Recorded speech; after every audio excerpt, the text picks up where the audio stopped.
there's no worse feeling in the world than regretting to do something, because failure is something where you actually would rather fail than regret not doing something, right? That feeling of regretting is way worse than the feeling of failure, because at least you tried. And I love failure because it makes for a great story, right? You have to go out, you have to shoot your shot in any facet of your life.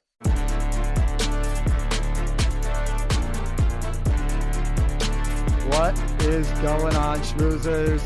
Welcome back to this week's episode of Schmoozing Time. For those of you that are new here, my name is David Cobby, and I am so excited for this week's episode. I really appreciate you tuning in.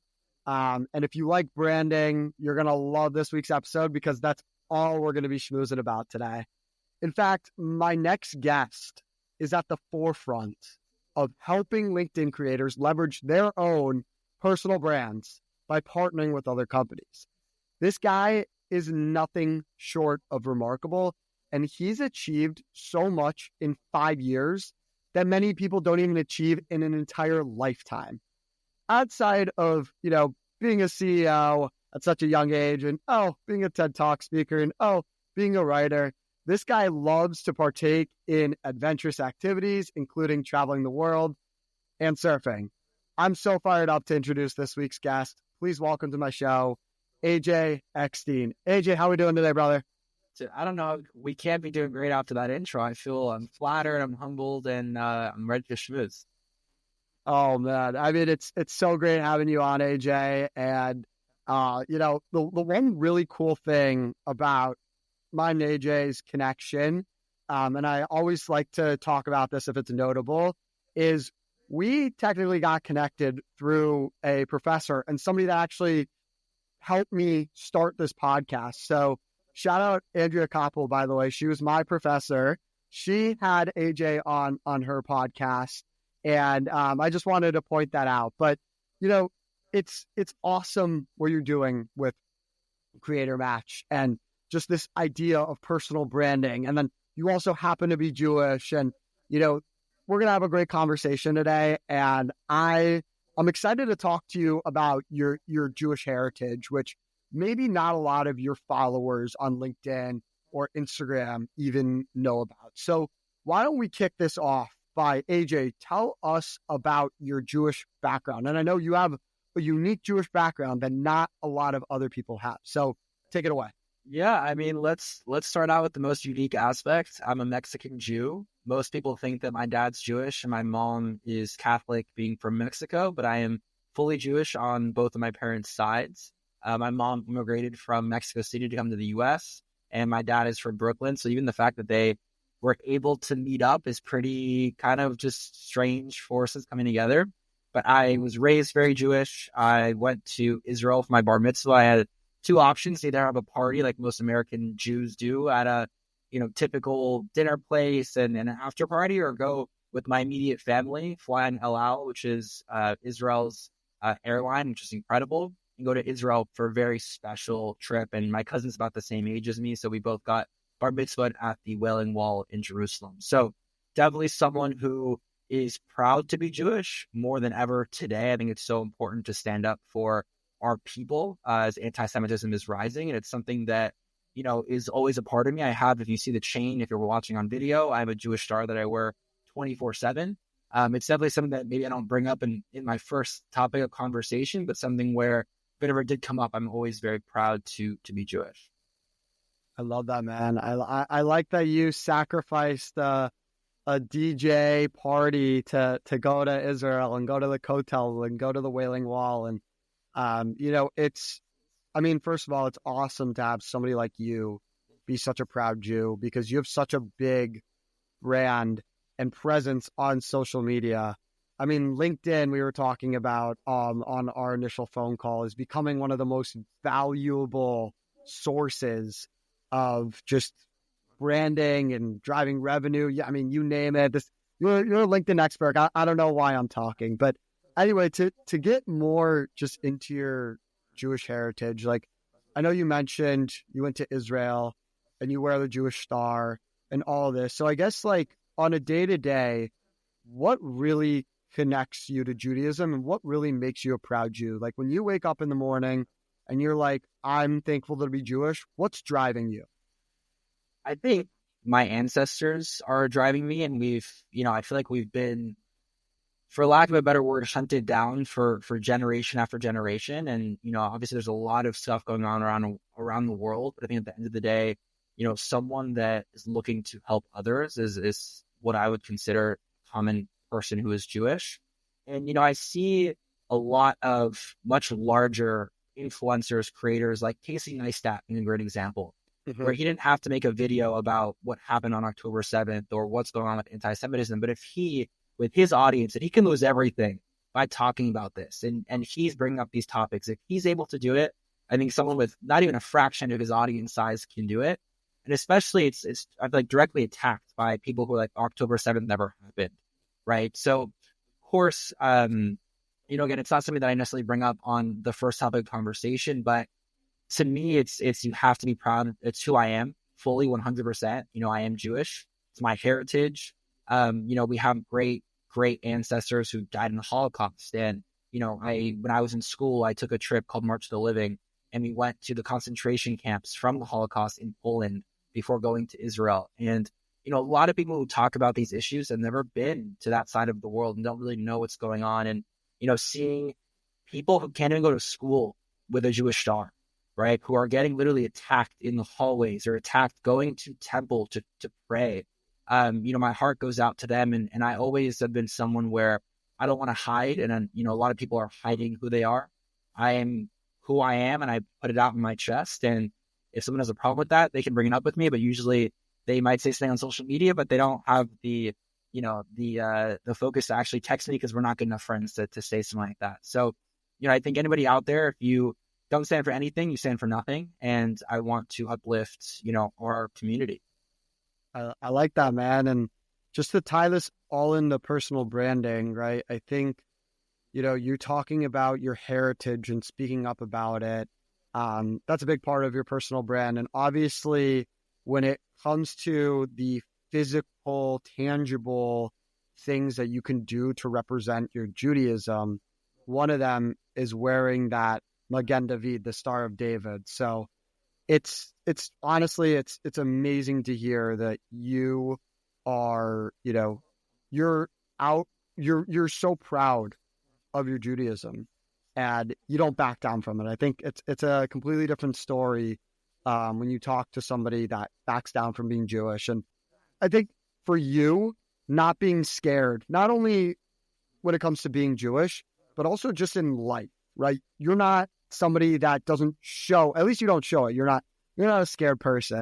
Maybe I'm just a great actor, Yeah. but I mean, listen, man, like on your podcast episode with Andrea, you were talking about this idea of 95% of your life is outbound. And a lot of that is not being scared. You can't be scared to be outbound, right? You can't be scared to reach out to people.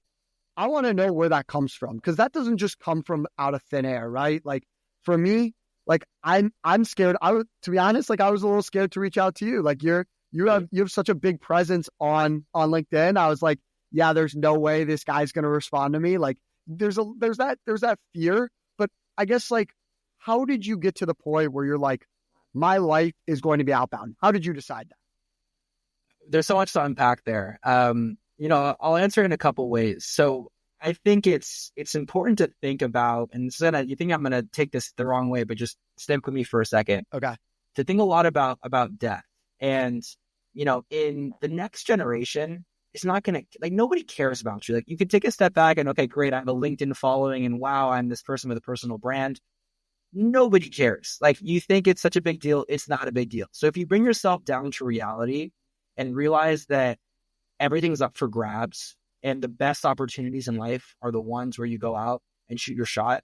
And there's no worse feeling in the world than regretting to do something, because failure is something where you actually would rather fail than regret not doing something, right? You could be, your wife or your husband or your partner could be at an event and they're waiting right there. They're by themselves. You made eye contact. And what if you were too scared to make a move and say hello? right? But that's obviously for dating, but let's talk about a job opportunity, right? I remember there were job applications that I didn't apply to because I said, there's no way in hell that I'm going to get a job at Apple. And then I see somebody who was less experienced than me, less qualified than me. And I know I beat them on every level. I had more leadership on campus. I had a better GPA. I had a better story. I was XYZ. And they got it because they shot their shot. That feeling of regretting is way worse than the feeling of failure because at least you tried. And I love failure because it makes for a great story, right? A great example that I posted this week is I just got accepted to speak at South by Southwest, which is, one of the most difficult conferences to speak at in Austin, Texas, right? It brings together tech leaders, filmmakers, and a million other people. And for 2 years in the making, I got rejected. The first time I didn't get an interview, second time I got to the final round, and then I finally got approved. And I'm honestly so much happier that it took 3 years because it's a better story, and B, it shows that good things take time. And honestly, I appreciate it way more. If things were that easy and everyone can kind of get rich quick, which is just such a fallacy, you would not appreciate it as much. And to answer your original question, as we've kind of gone around in a giant circle, is I think the main reason why I've had the mentality of just outreach first before anything is when I was in high school, I was very focused on basketball and I didn't really care about my grades. And everybody I remember on college day was wearing their Duke shirts and their UCLA shirts and their Harvard shirts. I applied to one school out of high school for college and I got rejected. I was literally 0 for 1. So I went to community college, and my first year I went to both Santa Monica College in LA and Pierce College. And that year, if anybody out there listening has been in community college, it is like high school without the social life with people 20 years older than you. And I'm so happy that I had that one essentially gap year to learn and grow because I had to go out of my way to meet friends. I had to go out of my way to have a couple jobs during that one transition year. When I went and eventually transferred, got my shit together, went to USC, it was like everything changed. I felt like I had a chip on my shoulder. I felt like everybody was writing me off. I felt like I'm a sophomore now trying to meet freshmen in, a pledge class for fraternity or trying to do what freshmen did last year as a sophomore now. So I had to go out of my way to meet people. Nobody is going to have your best interest more than yourself. So you have to go out. You have to shoot your shot in any facet of your life.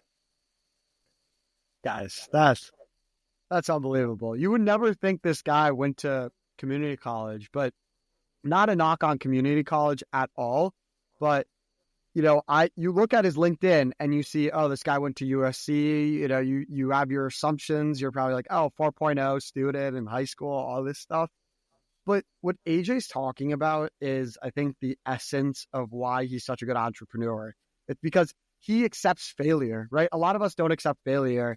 And to go back to your point about getting rich quick, I think that's like I'm not an entrepreneur, and not yet. Thank you for adding that. And I've been fortunate enough to talk to people like you, AJ, listen to a bunch of entrepreneur podcasts. And the one thing they keep repeating over and over again is this idea that people think success happens overnight, right? And I see that with my podcast. People are like, oh, David, why? How many listens do you get?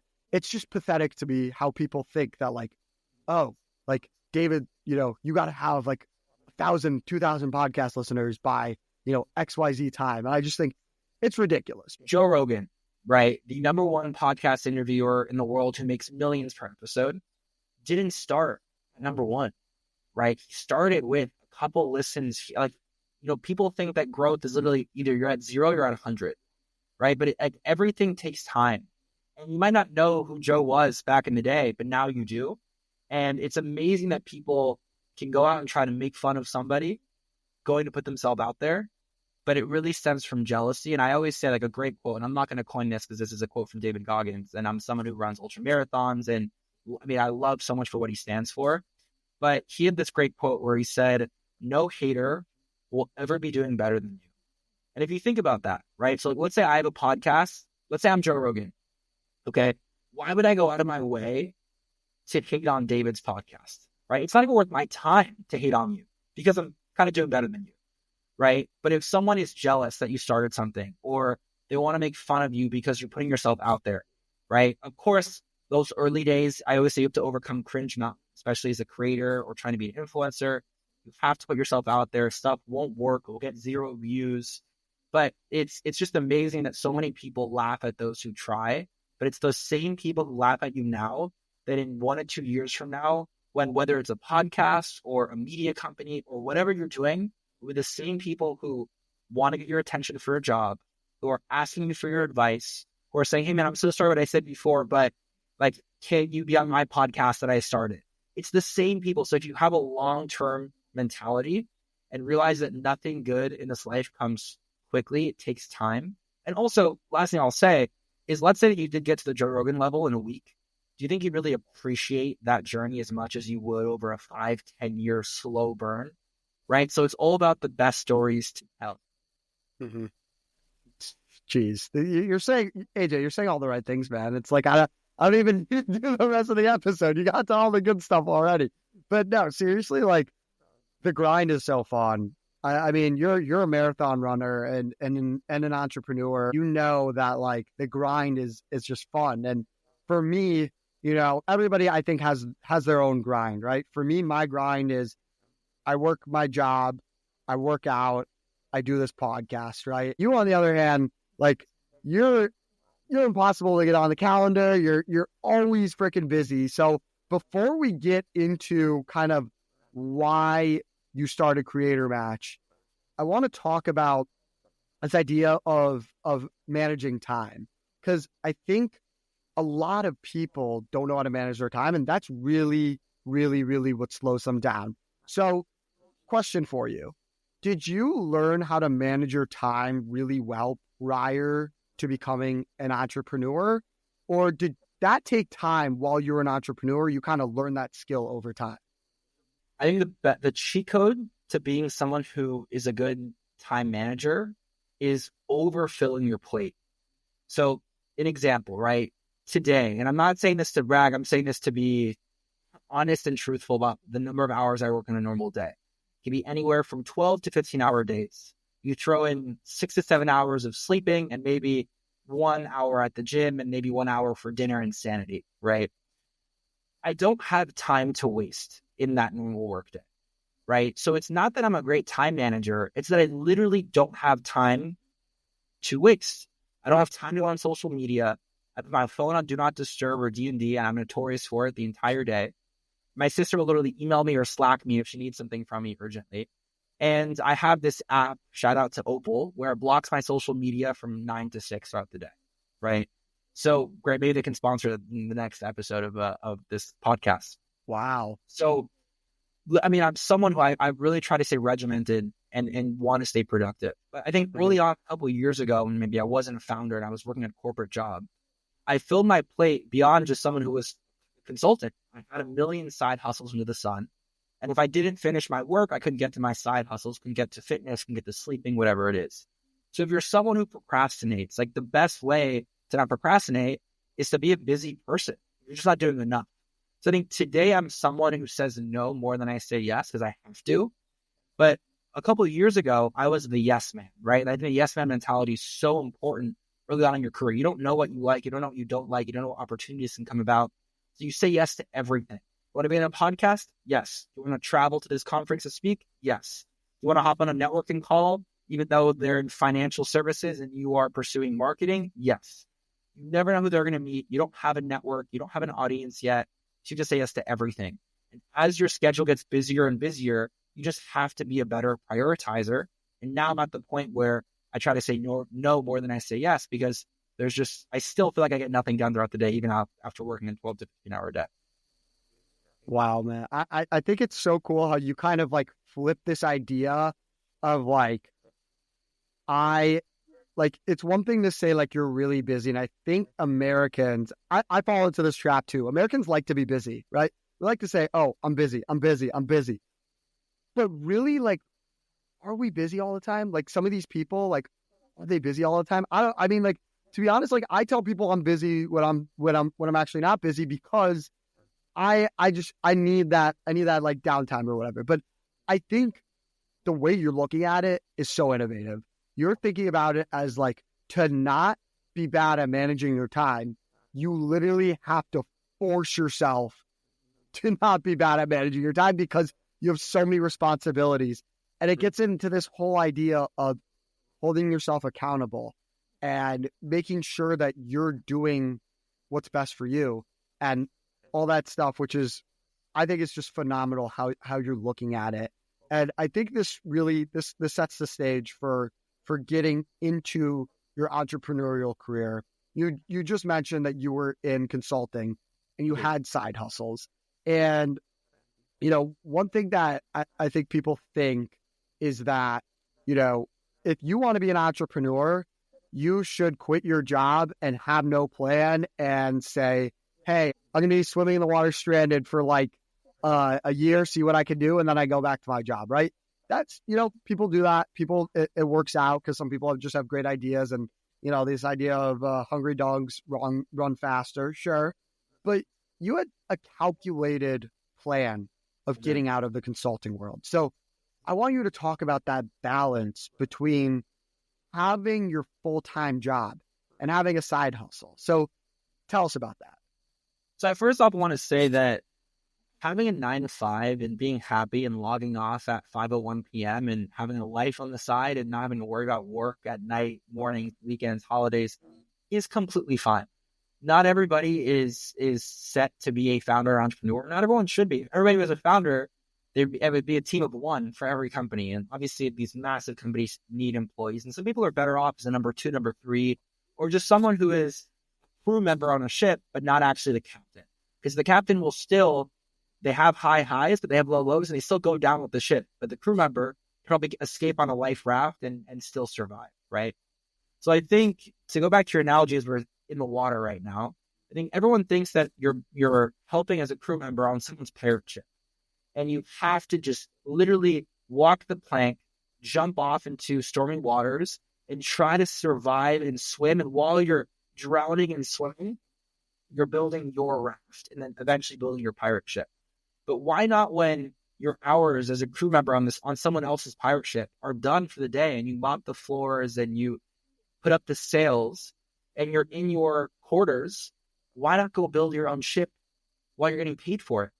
Again, I'm not saying to not prioritize your job. And I was still a top performer despite having a million side hustles outside of my full-time job. But what are you doing on the weekends?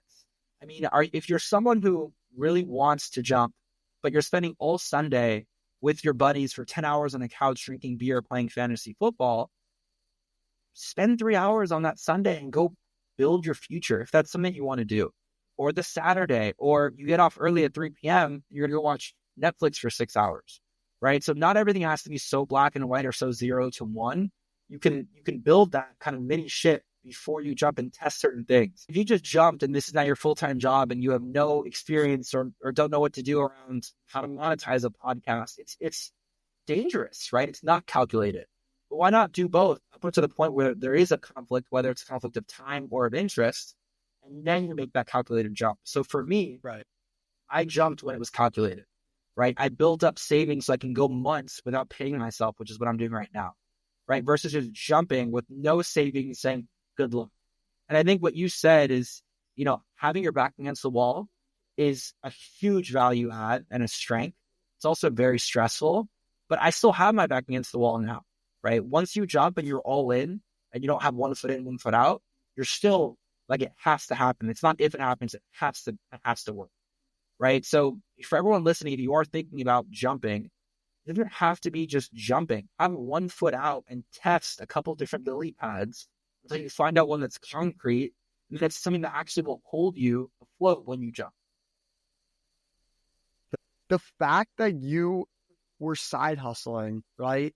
And doing a 9 to 5, consulting, keep in mind, right? Consulting, I don't know how many hours you were working back then, but consulting can be pretty taxing in terms of hours. I mean, I have friends in consulting that are working, 60, 70 hours a week. Like it's tough. And well, David, watch this though, right? So because I had side hustles that were like my passion, I had to get my work done faster and more efficiently.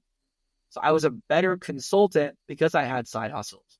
right? So maybe I wasn't working as many hours as the other people, but I had to be more productive. So you said, how did I become a better time manager? It's because I filled my plate, not just filled my plate, I overflowed my plate, right? And yes, maybe some people are like, oh, that's not healthy, but it got me to where I am today, and it became why I'm such a good time manager. That's I honestly, like, I never thought of it like that. Like the fact that you had other places to be outside of work, right? That, like, let's be real here, that you were probably more passionate about and more excited to get to, that motivated you to work harder, more efficient, and not spend as much time on your actual job, which that's phenomenal stuff, guys. Like that's not every entrepreneur is gonna do that. And obviously AJ now has Creator Match, and I can kind of see how Creator Match formed from consulting, right? By nature, you're in a somewhat of a consultant role with matching a brand to a personal brand of a LinkedIn creator. But how did this idea of Creator Match come to fruition? Like, I know you mentioned you had a million side hustles, right? Yeah. How did you narrow that down to Creator Match? That must have been hard, right? So during my 3 years in consulting, like I said, I did every side hustle and side project under the sun. I had a podcast, I had a media startup, I did career coaching, I had a YouTube channel. Some stuff stuck, some stuff flopped, some stuff filled my cup in terms of passion and energy, which, by the way, huge hack. If you don't want to get burned out, follow your passion, right? Like, I work an ungodly amount of hours right now, but I mean, really haven't gotten burned out. I get tired, I get stressed, but I don't get burned out because it's truly what I love to do and love to build.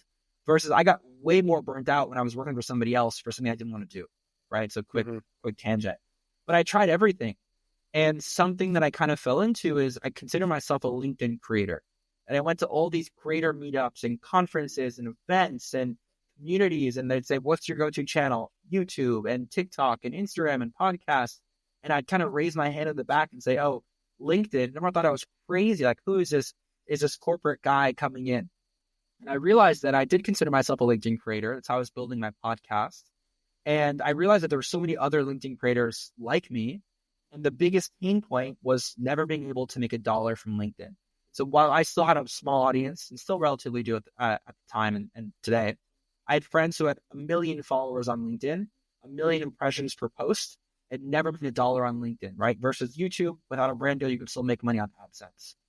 So what I did, and what everyone should do, is build for yourself, right? What pain points do you experience, and solve them for yourself, and ideally find others who also experience it. So I know exactly what we're building.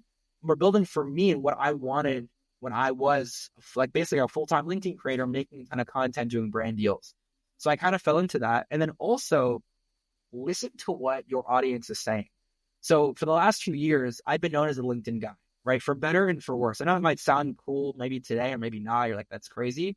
But even in school, like, I would get shit for being a LinkedIn guy and putting myself out there, building my personal brand early. And it didn't happen until 5 years later that I now monetized and leaned into it. Now the same people are asking for jobs and referrals and opportunities. So I've always been someone where I've been known as the connector. I love having a massive community and as a network around me and connecting people, whether it's, a person to their wife, or a professor to a student, or a startup founder to an investor, or a brand to a LinkedIn creator. So I have this network of creators. I was in consulting. I used to consult other massive brands. Now we're consulting very similar brands and how to go to market with a LinkedIn creator strategy, running end-to-end influencer marketing for them on LinkedIn, and now building software tools to help with that matchmaking, creator sourcing, analytics, everything. So 2 takeaways from kind of my rant right here. Number 1, build for yourself first. Don't try to find somebody else's problem. Find what your pain points are today, solve them, and see if there is money to be made around that space and others experiencing that. And 2, listen to what people say about you, both good and bad. I had a bit of both, but I fully leaned into it. And now my brand, even the Creator Match, is known as that brand. Anytime LinkedIn creator comes up in conversation, they think of AJ or Creator Match. Guys, he's the GOAT, guys. Just what he's talking about, and I want to go deeper into this idea of connecting people, right? People don't understand the value in that, right? When you connect, and I'm going to tie this into your personal brand. Mm-hmm. When you connect person X to person Y, right? Those two people know you through the person that connected you, right? That value is not like you can't put a number on how valuable that relationship is, because those people are essentially, right, if they're a good person and they want to give back and reciprocate, those people are essentially in debt to you, right? And I'm sure, AJ, you don't do that, right? You don't connect people because you want other people to be in debt with you. You genuinely care that A, two people get connected, and B, you're able to build your personal brand through it. And this idea, it's so, right, it seems complicated in theory, right? Trying to connect a brand to a creator, right?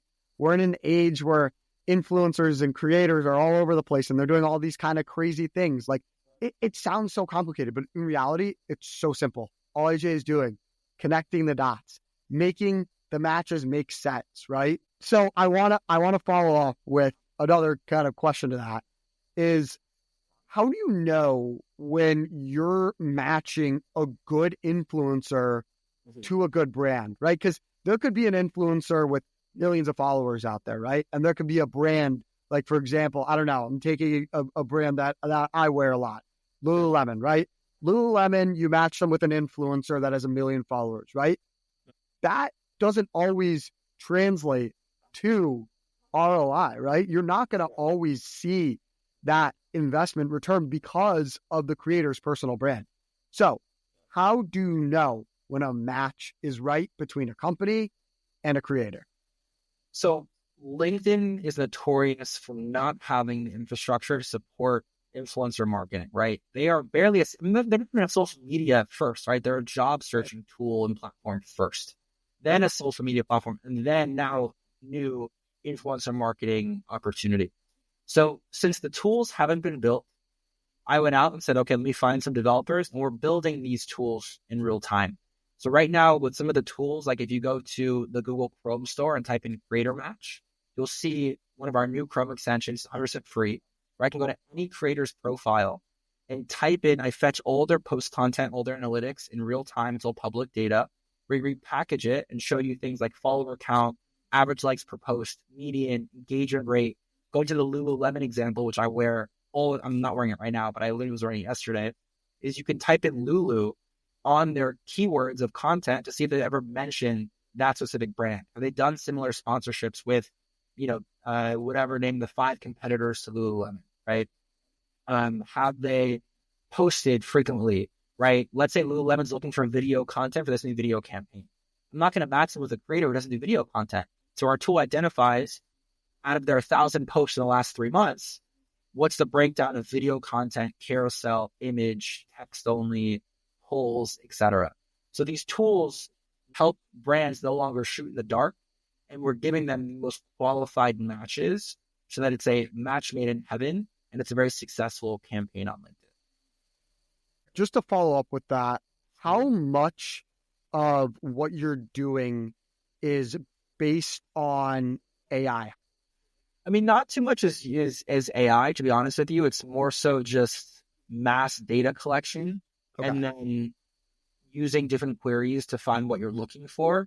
I think it gets interesting when AI is kind of the next thing we're going to look at, where how can we use AI to do this in a more automated fashion. But you need the agency, you need to do it manually at first to make sure that you kind of fix and iron out any bugs, any errors, improvements, features, things like that. So AI is going to be a part of the business, especially as we move to paid software, paid SaaS. But on the agency side, there's still human involved. Got you. So to get more into LinkedIn, right, which I think we both know that LinkedIn is the future for, and I mean, it currently is, but people don't know it, the future for personal branding, right? I think it is the best tool to utilize your brand, right? And this connotation that a brand, a personal brand, has to be formal, I think is ridiculous. I think at the end of the day, your brand is authentic and it's who you are. That's all it is. I always explain to people, people that don't like the word brand that come on my show, they're like, yeah, I don't like the word brand. I'm like, well, a brand could be how you promote yourself to other people. It could be your story, your journey, etc. So I want to ask you, let's say I'm a listener listening to this episode, right? Mm-hmm. I don't have a LinkedIn yet. I'm starting from square one. How do I get my personal brand up on LinkedIn so that I am reaching out the most relevant people, whether I'm a creator or I'm looking for a job, and B, where's the puck going with LinkedIn personal branding? Like, what should I be doing next as opposed to what everybody else is doing right now, including creating content, writing good bios, having good headshots? So 2-part question. What do I do if I'm at square one? What should I be doing next for what's coming with LinkedIn? So first off, you have to start, right? And I mean, like I know it sounds like, okay, it's cliche, but you had to get off the couch and start.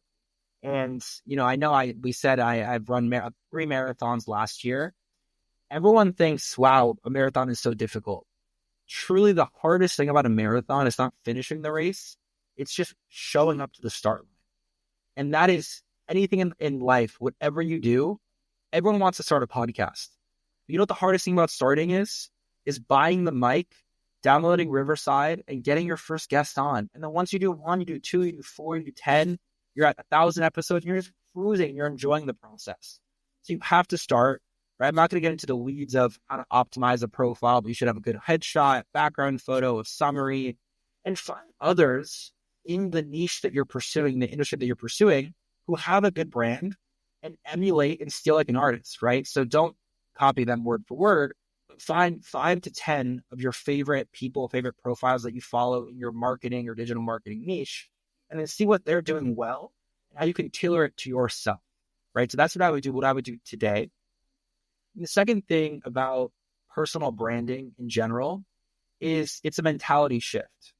So when you're working at these big companies, right? I worked at a public management consulting firm at 700,000 employees, massive name. Everybody's heard of it, right? It's called Accenture.